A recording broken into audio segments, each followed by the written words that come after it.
Halo Bolo, seperti biasa hari ini kita berjumpa lagi. Hari ini masih sama seperti biasa, kita akan membahas atau sharing-sharing mengenai pupuk pohon sawit untuk pertumbuhan dari pohon sawit Bolo.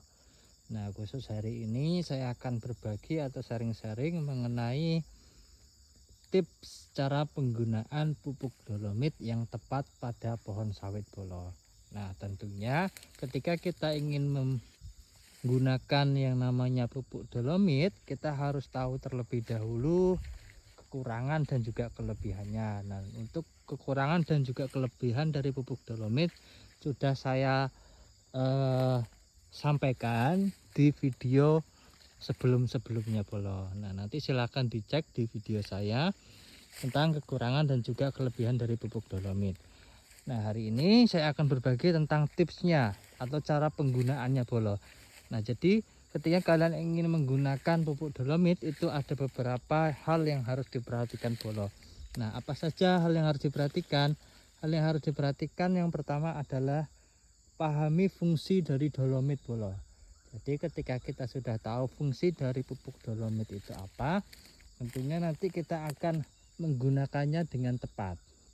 Di mana dolomit ini adalah pupuk yang mengandung kalsium atau Ca dan magnesium yang berfungsi untuk menetralkan pH tanah yang asam, memperbaiki struktur tanah, dan juga menambah unsur hara Ca dan Mg atau magnesium yang penting bagi pertumbuhan pohon sawit Bolo.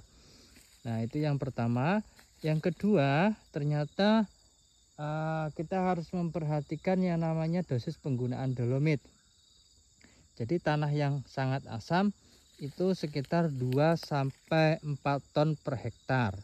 Kalau yang tanah agak asam itu 1-2 ton per hektar. Nah, itu untuk yang kedua. Dan yang ketiga, hal yang harus diperhatikan itu adalah waktu aplikasi yang tepat Bolo. Jadi waktu aplikasi yang tepat sebaiknya diberikan 1-2 bulan sebelum pemupukan utama seperti NPK, urea dan lain sebagainya. Jadi ketika sudah bagus unsur atau pH tanahnya, baru nanti kita tambahkan pupuk yang lain Bolo seperti NPK, urea dan lain sebagainya. Nah, itu yang ketiga. Dan yang keempat itu adalah cara pengaplikasiannya. Jadi untuk caranya itu kita harus menaburkan secara merata di sekitar piringan pohon sawit, di mana diameternya itu kurang lebih 1 meter dari batang.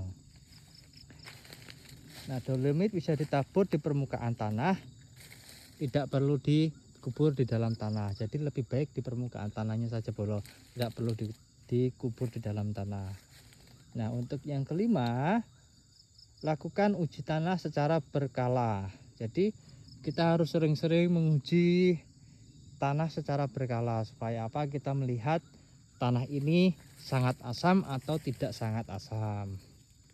Nah, itu yang kelima. Dan untuk yang keenam, hindari penggunaan berlebih. Jadi dolomit yang berlebih dapat menyebabkan tanah menjadi terlalu basah atau pH itu lebih besar daripada 7. Nah, itu kan perbandingan yang berlebihan. Jadi hindari. Jadi dikurangi penggunaan dari pupuk dolomitnya. Tergantung nanti pH dari tanahnya apakah sangat asam atau tidak sangat asam. Nah, jadi ketika dolomitnya itu berlebihan atau penggunaan dolomitnya berlebihan, itu bisa mengganggu penyerapan unsur lain seperti fosfor dan juga kalium Bolo. Nah, jadi itu beberapa hal yang perlu diperhatikan ketika teman-teman semua ingin menggunakan pupuk dolomit.